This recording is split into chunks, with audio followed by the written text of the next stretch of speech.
I regret marrying someone as immature as Paul. Younger women like you are definitely better. It's embarrassing to be seen with an older woman like you.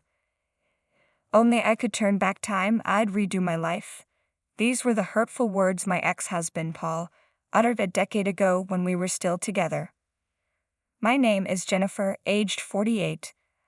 At 33, I tied the knot with Paul, who was 5 years my junior. We met at the hospital where I work as a nurse, and he had just completed his medical internship.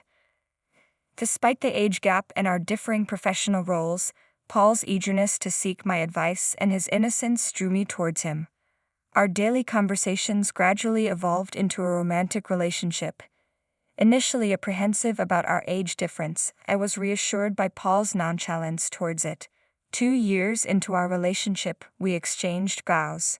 However, after 5 years of marriage, Paul began hurling hurtful remarks, expressing his regret at not marrying a younger woman. He openly flirted with young nurses at the hospital, which I chose to ignore until one day I discovered his infidelity with a former patient, a woman 10 years my junior, already carrying his child. His laughter as he justified his affair pierced me deeply. Unable to tolerate his betrayal, I agreed to a divorce and sought alimony. Naturally, this decision enraged Paul, who believed he should be rewarded for enduring our marriage. His father's indifference to his son's wrongdoing added insult to injury. With Paul adamantly refusing to pay, I reluctantly sought legal assistance. Enduring hurtful remarks during our marriage and facing his infidelity, I refused to back down silently. With the lawyer's guidance, I rightfully received the alimony I deserved. We parted ways, and I began living alone, terminating our shared apartment lease. Paul's departure to a new hospital came with more insults, leaving behind judgmental whispers that plagued me. The constant gossip eventually took a toll on my mental well-being, prompting my decision to leave the hospital. After a period of aimless drifting, realizing my love for both work and physical activity, I actively sought out a new professional environment. Fortunately, a small maternity clinic just 2 miles away from my current residence was hiring nurses. Following the interview, I was immediately welcomed into the team. Despite the clinic's minimal staff of both doctors and nurses, the atmosphere felt warm and inviting, conducive to providing excellent care for patients. During one of the clinic's relatively calm days, a pregnant woman, referred from another hospital, arrived for her appointment. Upon hearing her name, which happened to be the same as Paul's affair partner, I couldn't help but wonder if it was just a coincidence. Confirming her husband's name as Paul, a doctor, it became undeniable that she was indeed my ex-husband's current spouse. Despite the unexpected encounter, I hesitated to reveal their connection to anyone else. As days passed, I found myself unable to address the situation.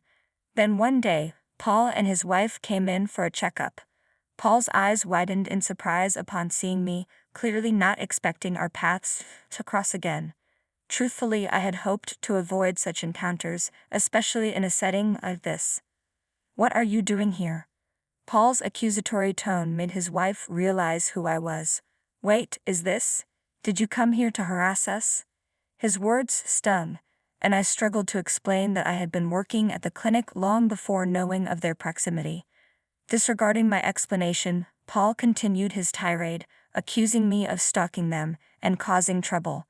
Despite being clearly in the wrong, his words drew judgmental stares from those around us, making me feel uncomfortable. Fearing for their safety, Paul's wife feigned distress, insinuating that I posed a threat to her and the baby. With that, the attending physician intervened, urging me to leave the examination room to diffuse the tension. While I understood the necessity of prioritizing the patient's well-being, the encounter left me feeling shaken and unfairly judged. I found myself in a situation I didn't want to be in, feeling utterly miserable. With the details of my divorce now known, something I had hoped to keep private, I became acutely aware of the judgmental glances around me. To add to my discomfort, Paul's wife continued to frequent the hospital, openly criticizing me despite everyone knowing I wasn't at fault. As a patient and one with a delicate pregnancy, I felt torn between avoiding upsetting her and respecting her privacy, leaving everyone at a loss for words. Remaining in this environment until her delivery, which was still over 6 months away, seemed unbearable. Despite it being a good workplace, I felt compelled to submit my resignation to the hospital. The director's expression hinted at relief. Though I hadn't done anything wrong, I couldn't help but wonder why I deserved such treatment. Exhausted by everything, I couldn't bring myself to search for another hospital job, so I returned to my parents' home. My parents welcomed me without saying much. For a while, I struggled to find purpose, feeling guilty just staying at home without contributing. Eventually, I decided to take a part-time job at a nearby supermarket. It was my first time working outside of a hospital, and it felt refreshing, a change of pace. While I loved being a nurse and found it fulfilling, the weight of responsibility in a workplace where lives were at stake was immense. Living away from that environment was beneficial for my mental well-being. I wanted to avoid burdening my parents, so I tried to manage on my own. Looking back, I wished I had returned home sooner, around 3 years later, while still living with my parents. I received an offer to become a full-time employee at the supermarket. They recognized my hard work, and I was genuinely happy to accept the position. Over the years, I was approached with matchmaking proposals. However, at 45 years old, had no intention of remarrying. Politely declining, I was surprised when the manager insisted that the potential partner was also divorced, similar to my situation. Despite my initial refusal, the offer lingered in my mind. I agreed to the arranged meeting. Considering our mutual maturity, we decided to meet directly without intermediaries.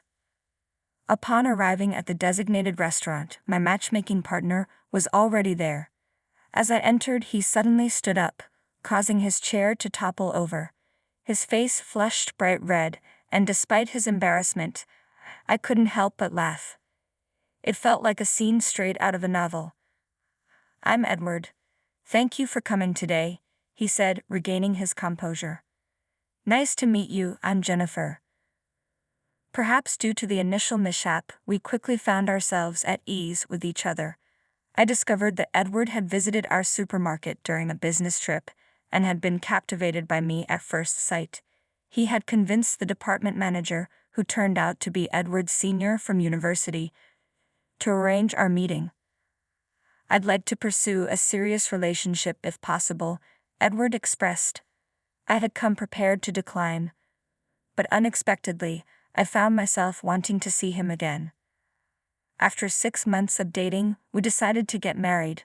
My parents liked Edward's personality, and they were genuinely happy for us. Our life together, filled with Edward's care and consideration, was truly blissful. Since we were both older, we hadn't planned to have children from the start. However, when I turned 48, my health took an unexpected turn. I wasn't feeling unwell. I was pregnant. I never imagined I'd be pregnant at this age and certainly didn't expect my discomfort to be morning sickness. I suspect Edward felt the same way when I shared the news. "It looks like I'm pregnant," I said. Edward responded naturally. "That's wonderful. So who's pregnant?" "Do I know the person?" "Yeah, I think you know her very well. She's right in front of you," I replied, pointing to myself. Edward looked bewildered, staring at my belly. "Huh. I'm the one who's pregnant," I clarified. He remained silent for a moment, processing the news. Then, with wide eyes, he asked, "Wait, so you mean we'll be parents?" "Yes, it seems that way," I confirmed. "Really?" he exclaimed. "Wow." As he hugged me tightly, I could hardly believe it. "Unbelievable, it's a miracle," I whispered. "Is it okay if I go through with it?" While I had never considered not having the baby, my age was a factor. Thinking about the future made me anxious. Even at the hospital, they asked, "What will you do?" I'd understood the risks of advanced maternal age for both mother and child. Not everyone would agree with our decision. People might question how old we'd be when our child turned 20. The uncertainty of parenting at this age also worried me. Still, I couldn't bear the thought of ending a life that had taken root. "What are you saying?" "Of course, it's natural." Edward's immediate response made me happy. I believed it reflected Edward's genuine feelings. However, after a while, he started worrying about my health. Even for a man like Edward, I could imagine the potential challenges. We discussed it thoroughly, and our desire to have the baby remained unchanged. We began preparations with the doctor's guidance. Both our parents were surprised and concerned, but they were genuinely thrilled, and so it was decided that I would give birth at a well-equipped large hospital. The obstetrician was a very caring and competent doctor, which was reassuring. On one of the prenatal checkup days, not only the obstetrician but also an internal medicine doctor came for extra precaution. Edward was supposed to be there too, but unfortunately, he had urgent work and couldn't make it, so I entered the examination room alone. To my surprise, there was my ex-husband Paul. Honestly, encountering him again in such a place felt unbelievable. "Ha, seriously? You're a 48-year-old pregnant woman. It's impossible to give birth at your age," he burst out laughing. The obstetrician and the nurse present both had puzzled expressions, but Paul paid no attention. "You have no right to say such things. I'm just concerned," I retorted. "A grandma getting pregnant? It's gross," he continued. "Is that how you treat patients? Even without the anxiety that pregnant women already face, spewing such hurtful words is unbelievable. And you call yourself a doctor? What are you acting all high and mighty for? Besides, this hospital mostly caters to celebrities. Do you even realize that? It'd be better for you to leave before embarrassing yourself." "Doctor, I'll leave without being told. Giving birth in a hospital where doctors like you work? No way." "Yeah, just go," Dr. Paul sneered, pointing towards the door. "This lady is the wife of the Taylor Group's significant donor's son." "Wife, to be precise." "Huh, you might not know her since you're new here," he continued, but before he could say more, Mrs. Taylor intervened. "This can't be true, but we were complete strangers. Nevertheless, your recent remarks were way out of line. As Mrs. Taylor said, it's hard to believe a doctor would say such things." Edward, my husband, walked in just as Paul turned pale. "Sorry for being late." "My wife was," Edward began, sensing the tension in the room. Observing my angry expression, Paul's pale face, and the overall atmosphere, he stopped mid-sentence. "What's wrong?" "I was told by this doctor, Paul, that it's disgusting to give birth at 48, I explained. Seeing Edward's concern, his expression changed instantly upon hearing those words. "Paul, you're Paul, right? You insulted my wife?" Edward's voice was stern. Paul stammered, denying the accusation, but Edward pressed on. "How can you insult a patient like that? What kind of hospital is this? I can't trust this hospital with my precious wife and unborn child." Just then, the nurse who had left earlier returned with the director, Mr. Taylor. "I heard there was some rudeness." The director started, but Edward interrupted, his frustration evident. "I thought this was a reliable hospital because my father recommended it, but I didn't know they had a doctor like this. It seems I chose the wrong hospital." "I'm very sorry. No, that's not true. This man is not our doctor," the director clarified, surprising us. "I just fired him." "Huh. I just fired him," the director reiterated. "I didn't know he was such a person. I just let him in because a friend asked me to. We don't need a doctor who spits out such insults. He will never appear in front of Mr. Taylor again." "Hey, director, what are you saying?" Paul protested, but the director silenced him. "Shut up and be quiet. You get out of here right now. Don't ever come near our hospital again." Hearing the director's words, Paul protested, but the obstetrician who was there dragged him out of the hallway. The director apologized profusely, and we regained our composure and sat back down. However, Edward was still angry. "Did you kick him out because my father donated to this hospital? If not, would you let a doctor like him run wild?"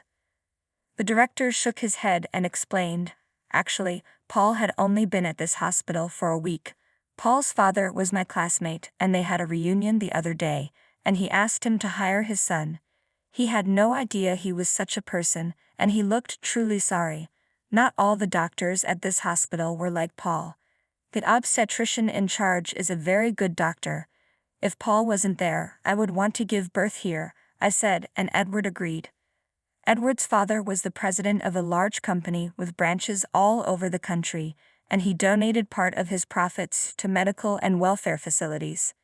His mother had been seriously ill when she was young and had been taken care of by this hospital, so he donated a lot of money. That's why his father recommended this hospital for my delivery. A few days later, Paul contacted me and begged me to ask the director to hire him back. If you ask for him, maybe he'll reconsider, he pleaded. He had often offended patients with his arrogant attitude and had been hopping from one hospital to another. I couldn't believe he kept making the same mistakes. His father had told him that if he got fired again, he would have no future, but I couldn't help wondering if his father's leniency had made him such a man. Edward was next to me when Paul called. He snatched the phone from me and yelled at Paul, threatening to report him to the police for harassment if he ever contacted me or came near me again. He must have been scared because he never called again. Sometime later, I stopped by a convenience store on my way back from the hospital and saw Paul working there. Apparently, no hospital would hire him anymore. He was crying his eyes out, saying that his wife and child had left him, but I felt no sympathy for him. I just decided to avoid that convenience store. The following year, I gave birth to a healthy baby girl. She was so adorable, and I vowed to raise her with love and responsibility no matter what. But Edward was smitten with her from the moment she was born. He seemed to be a very sweet father, so I had to be careful. How did you like this story? Please subscribe to our channel. See you in the next video.